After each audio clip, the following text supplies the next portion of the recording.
Hi everyone, today I'm talking to you about travel nutrition. This is a huge topic because everybody travels, everybody's gonna travel, but it's a matter of eating healthy on the go and actually to fuel yourself in the right way so that you're not arriving to your destination tired, exhausted, and not fueled correctly. Besides that, when we go on vacation or trips, a lot of times we're not really eating the way that we should eat and the healthy way. We're kind of indulging and making some unhealthy choices because, hey, we're on vacation, right?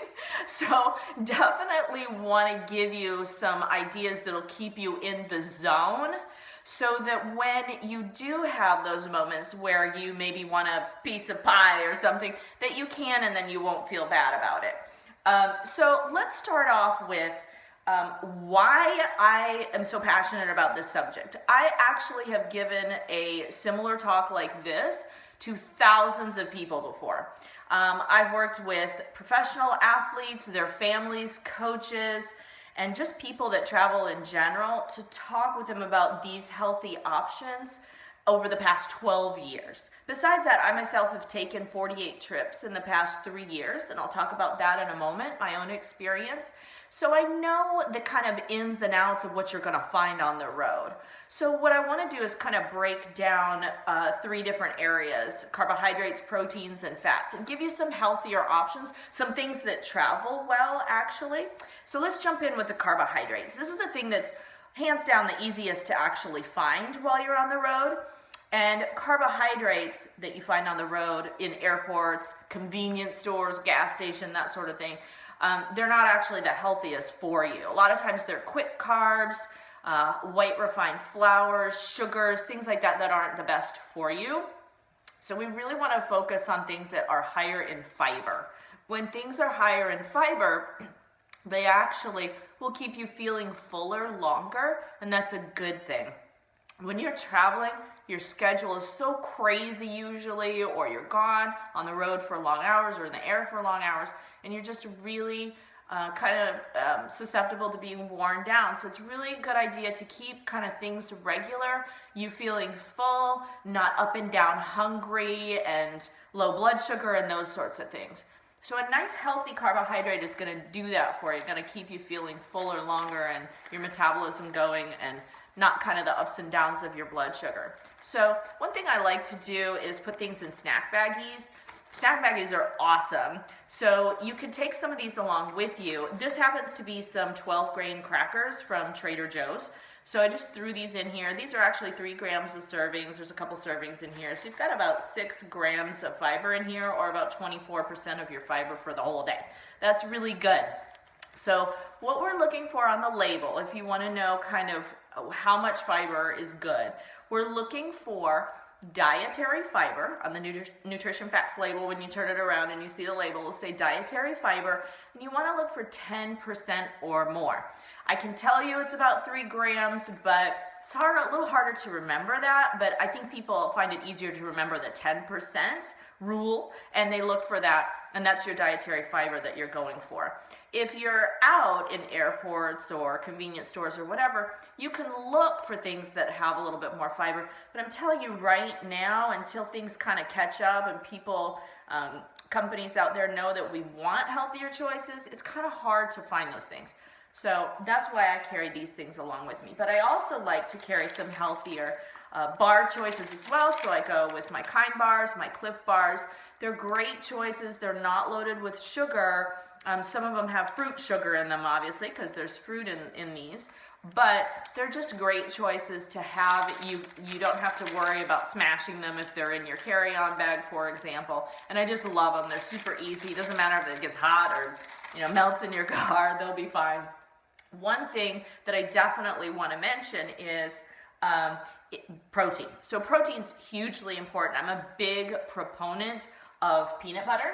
So I like to carry my own peanut butter with me. However, obviously, I don't like to carry this huge thing. So you can either choose to have these tiny little peanut butter options. They're a couple tablespoons. The only thing to look out for, obviously, is a lot of these options contain a lot of sugar, and I'm not a big fan of that. However, if you take some of the natural peanut butters, some peanut, almond, cashew butter, sun butter, those sorts of things, and you actually portion them out into your own little containers. This is how I like to travel. Now, obviously, they don't have to be this big. They can be smaller if you're going to be traveling for less time. But since they are in their own container, that's not a screw top most likely, you do actually, with peanut butter, have to check it. Don't ask me why. I'm not TSA, but you have to check it. It's not allowed on board. So I would say if you're going to use a container like this, always wrap it with some tape. I do that with masking tape, strapping tape, just regular, mailing tape. But also, you want to check in your in your luggage that you check. You want to check some extra tape for your return trip, and so you can tape it all up. Because the last thing you want to do is have one of these guys spill peanut butter all over your clothes. Not good. It's never happened to me, knock on wood, but you wouldn't want that either. So other great protein choices. I like to, before I go, hard boil up a whole bunch of eggs. Anybody that's traveled with me knows that this is so true. I hard boil up a whole bunch of eggs, and then I peel them, and then I put them in these baggies. So obviously this is not something that's going to keep for 3 or 4 days. You're going to want to go to this as one of the first things that you're going to go to. So, you might be sitting in the airport or on the plane and thinking, gosh, I really am hungry. I want a healthy snack. And you have them already here. So another thing I love to do to have healthy snacks on board is to make my own trail mix. I would suggest do not buy them from places like the stores in airports and gas stations, because they're going to be full of sugar. A lot of times they add chocolate pieces along with them. I know, I love chocolate too. I'm not trying to bash chocolate, but I just told you that when you're on your trip, most likely you're going to have some of those sweet indulgences. So you don't want to carry them with you. Go ahead and keep your sweet indulgences for your New York style cheesecake sitting in New York City. I get it. You got to eat for the place that you're going. I don't want to, take away any of your indulgences. But what I start with is some of my favorite dried fruit. I love tart cherries. These are great. You can choose any of your favorite dried fruits. Unsweetened banana chips, for example, are awesome. I also like to throw in some of the toasted coconut chips from Trader Joe's. Those are great. So you do that, the dried fruit, and then you're going to mix in your favorite nut. Maybe it's almonds, cashews, peanuts, whatever. I like almonds. You just throw those in a big bowl, mix them all together, and then you're going to put them in this bag. Now, I like to carry a big bag of trail mix because everybody's always asking me for some as well, because it's a great snack, doesn't melt, it's easy to carry, it doesn't matter if it gets mushed. But I also carry around with me some little cups or bowls where you can scoop out your own portion instead of, everybody reaching in the bag. So there's my little food safety tip thrown in there. But I do love to carry around some of this really great sustainable energy that you can take with you and be confident that you're getting a healthy choice. Definitely pick the dried fruits to go in there that aren't full of sugar. This canned chicken, they're great for travel. However, they can be kind of heavy. I didn't happen to have on hand in my kitchen the flat packages, the vacuum packed packages of tuna that are awesome. There's tons of different flavors now as well, and you can throw those in there in your carry-on or in your suitcase, and they weigh almost nothing, but they're a great source of protein, so you want to have some of those around as well. The last thing I want to mention with the protein is protein powder. So I am a big fan of Bipro. I wish I got paid to tell you that. I just love Bipro. It's the flavors are great. It dilutes easily. It's not gritty. It's just a really smooth protein powder. So what I do, again with the snack baggies, is I take 1 scoop of protein powder, it's about 20 grams of protein, and I put it in a snack baggie, and then, 1 for each serving that I'm gonna have, and then I put those in here. So for whatever reason it breaks open, it's already in another snack baggie.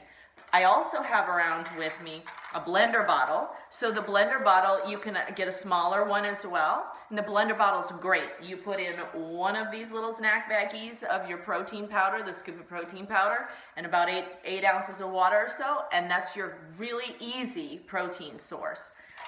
These things hardly weigh a thing. Obviously, you're not going to take the huge tub of protein powder with you, but it's great to have something like this on board as well. The last thing I wanted to mention is vegetables. So hugely lacking when we travel.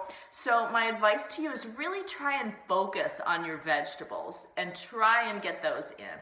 Obviously, some of these other choices, they travel much easier than vegetables would. So when you're in, for example, an airport or you're out to eat, try to fill up with some more salads. Those are very popular these days, even in airports. Get a grilled chicken, on top of the salad. That's perfect. And then a healthy carb to go with it is awesome. So definitely do that. I do have some vegetables that I actually travel with, which are these snap peas, and they are, here's the container, the bag, they are Calbee snap peas, and they go really great in these little travel portion sizes, and it does count as one of your vegetables. They're kind of addictive, so be careful, because you can eat that whole bag. That's why I like to portion them out. And also, I wanted to mention, lastly, that you never know when you're going to get stuck someplace that does not have either food options or things are closed. So I sometimes like to travel with things, and especially if you're going to go to a foreign country where you're not even sure about the food there, some things that are vacuum packed, for example, like this quinoa and brown rice mix, all you need is a microwave. And silverware, which I always carry with me one set of silverware. Again, in a baggie like this, I carry the silverware. And that's all you need is a microwave. And a lot of even just hotel breakfast bars might have a microwave that you can use, or one in your room. It would have saved my life once when I was in this tiny town in Vermont. My mother remembers. And just to have some food on board, we had nothing. It was not a good moment. So definitely plan ahead. Another last tip that I would mention is look and see wherever your hotel is and check out around it what kind of convenience stores and supermarkets and things like that there are. Because then when you arrive to your place, you can go and buy things for your room, like bananas to have with your peanut butter, some fresh fruit, some veggies just to snack on, especially if you have a fridge in your room, that sort of thing. So I would love to hear from you about what are some of your go-to items when you travel. I'm sure this is not an exhaustive list. I didn't even mention things like beef jerky and turkey jerky that you can carry as great protein sources. There's tons of things that I might not have mentioned. So I definitely want to hear from you and find out what those are. And second of all, I would love for you to check out my blog. It is about travel. So I'm just starting to put on some of these trips because lots of people have asked me about the trips that I've taken in the past 3 years. So it's called Travel Like Karin. Remember, my name is spelled Karin, and it's travellikeKarin.com. And you will see 5 or 6 trips that I've put on there already, and it's still a work in progress. I have not even publicly launched it to the world. So definitely check that out and leave a couple nice comments if you'd like. I'd appreciate it. And check out some of my trips. And I will definitely be putting some travel nutrition tips on there as well at some point. So I look forward to seeing you on my blog and tuning in for the next video.